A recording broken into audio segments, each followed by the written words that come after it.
Majira ya jioni, siku ya Jumanne, tarehe 19 mwezi wa 4. Ilikuwa ni sikukuu ya Mtakatifu Leo wa 9.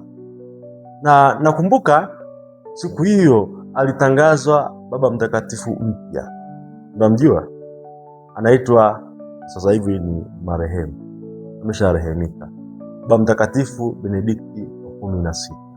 Baada ya siku chache kanisa kuwa na huzuni kubwa ya kuondokewa na Mtakatifu Yohane Paulo wa pili. Baba Mtakatifu huyu pamoja na kwamba alikuwa na akili nyingi, lakini pia na uwezo mkubwa wa utawala, alijiona bado ni dhaifu na kwamba kazi iliyoko mbele yake ni kazi kubwa sana. Pengine naye angepewa fursa ya kuulizwa na Mungu, nataka nikufanyie nini? Ingekuwa ni mmoja kati ya watu kama kina Sulemani, naomba unipe hekima. Hekima ya Baba Mtakatifu ilikuwa ni hii, kwamba kitu kinachonipa ujasiri wa kuanza na kukubali madaraka na majukumu haya ni kwamba Mungu ana uzoefu wa kutumia vyombo dhaifu kwa ajili ya kufanikisha kazi yake. Huo ndio ujumbe wa siku hii ya leo. Leo ni tarehe ya 27 ya mwezi wa 7. Ni siku ya Jumatatu. Na kanisa linakupatia tafakari ya Injili ile ya Mathayo sura ya 13. Na kwa namna ya pekee unapata maandiko hayo kama mwendelezo wa kile ambacho kinaitwa mifano ya Bwana wetu Yesu Kristo. Leo Yesu atafundisha juu ya mifano miwili, juu ya punje ya haradali na juu ya chachu, ambavyo ina maana yake msingi sana. Naomba unisikilize mpaka mwisho ili uelewe nataka kusema nini. Ndugu zangu, Injili hii ni ya Mathayo sura ya 13 aya ile ya 31 hadi ya 35. Bwana Yesu anazungumza habari ya ufalme wa Mungu, kwamba ufalme wa Mungu, ndugu zangu wapendwa, unaanza kama punje ya haradali, na kama vile chachu au amira inavyoweza kuchachusha donge la unga kabla ya kuokwa na kuwa mkate, ndivyo na ufalme wa Mungu unavyoanza.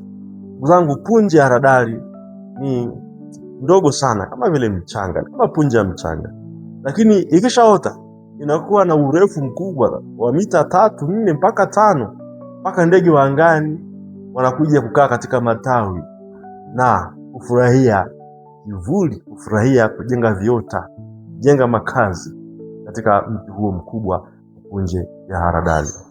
Lakini pia vile vile chachu ambayo iliwekwa katika unga uliokuwa unatakiwa uumuke ili baadaye utengeneze pengine mkate, iliwekwa katikati ya unga, na unga ule taratibu ulikuwa ukaongezeka ukubwa na hata ukaweza kutengeneza mkate. Watu wakala wakafurahi, lakini hawakumbuki kwamba kuna chachu iliwekwa na ilikuwa ni ndogo, ikafanya kazi kubwa. Ndivyo ilivyo na maisha ya kiroho, maisha ya Mkristo. Ndivyo ilivyo na maisha ya imani. Ndivyo ilivyo na ujenzi wa ufalme wa Mwenyezi Mungu. Mwenyezi Mungu anayaheshimu mambo madogo, anafanya kazi na wadogo. Mwenyezi Mungu anapenda tufanye mambo madogo madogo kwa uaminifu mkubwa. Ndivyo alivyosema Mtakatifu Teresa wa Calcutta, tufanye mambo madogo madogo kwa uaminifu bila kukata tamaa. Hayo ndiyo ambayo yatatuinua na kutufanya kuwa watakatifu. Hayo ndiyo ambayo yataeneza utume wetu uweze kuenea. Usidharau mambo madogo madogo. Kwa hiyo mafundisho matatu ambayo nataka uyasikilize, lakini pia uyafanyie kazi. Jambo la kwanza, usidharau mambo madogo. Kwa mfano, wewe ni mama au baba wazazi, umepata mtoto wako mdogo kabisa, mchanga kabisa, badala ya kumwachia yaya ama kinaye nyumbani, mpeleke kanisani. Mtu anafikiri kwamba huyu mtoto ni mdogo sana, hawezi kwenda kanisani. Mpeleke kanisani. Mimi nakwambia saikolojia, sauti za nyimbo nzuri za kinanda na za watu wanaosifu Mungu na kumwabudu Mungu, hata kazi sahau, hata kama yeye akumbuki na kutamka na kutoa ushuhuda, lakini ndiyo inayomfanya awe mkubwa katika huu utawala wa Mungu. Ndugu zangu wapendwa, Mtakatifu Ignasi yule wa Antiokia ambaye aliwahi kutamka maneno mazito sana kipindi anakwenda kudhulumiwa, anakwenda kuuawa, anakwenda kurushwa kwenye lile cage, au tunasema nini, lile banda la simba, kwa sababu tu ni Mkristo. Ni Mkristo, askofu wa Antiokia aliyetetea imani yake. Unaambiwa akiwa njiani aliwaambia na kuwafariji wale watu waliokuwa ni waamini wake, na aliwaandikia pia barua kanisa karibia 7, akawaandikia barua, anawaambia kwamba niko tayari kusagwa kama ngano kwa kutumia meno ya simba. Meno ya simba yani sage kama ngano, ili nimtengenezee Kristo mkate safi. Lakini hujui historia ya huyu mtakatifu. Huyu ni mmoja kati ya wale watoto wadogo. Kipindi kile Yesu analetewa watoto na wazazi, alafu mitume wanazuia.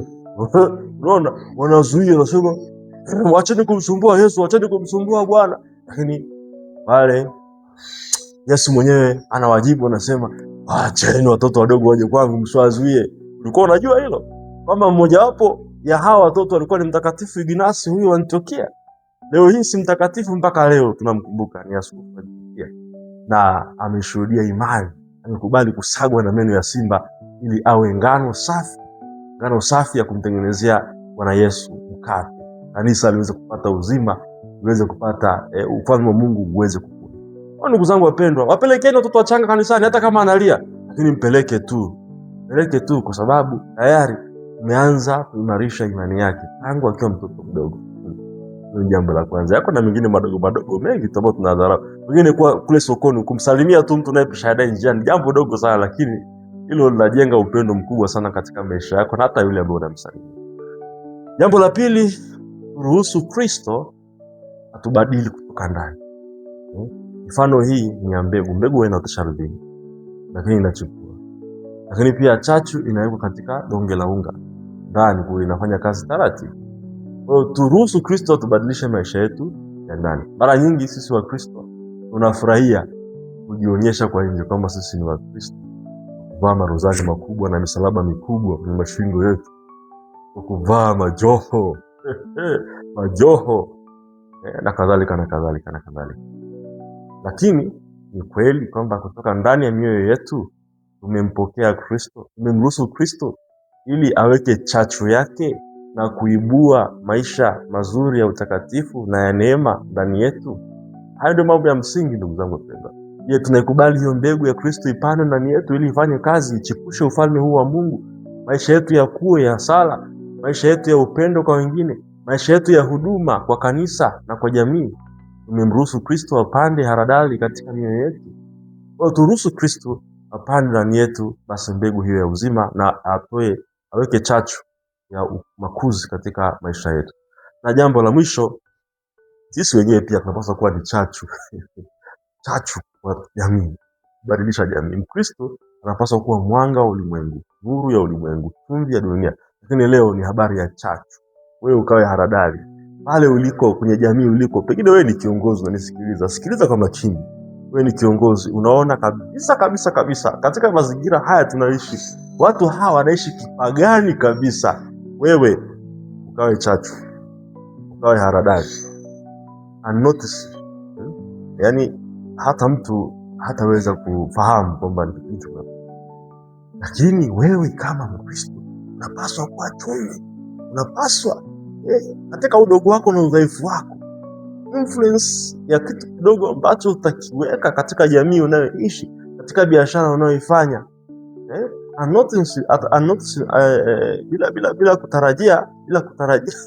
bila kutarajia inaweza kaleta mafanikio makubwa sana ya ufalme wa Mungu. Unaweza kutumika kama chombo cha kueneza utawala wa Mungu, ukamkuza Mungu, ukakuza utawala wake, ukakuza maisha ya kimungu kati ya wanadamu walioumbwa kwa sura na mfano wa Mwenyezi Mungu. Kwa ndugu zangu, leo tunapotafakari hii injili ya leo, muombe Kristo jalie neema ya kuwa chachu na ya kukubali mbegu ya haradali yote katika maisha yetu ya kanisa na ya jamii, ili ufalme wake uweze kukua. Tafadhali acha maoni yako hapo kwenye comment section. Usiache ku like, share, subscribe katika Habari Njema channel. Nikutakia wakati mwema na kubariki Mungu Mwenyezi, Baba na Mwana na Roho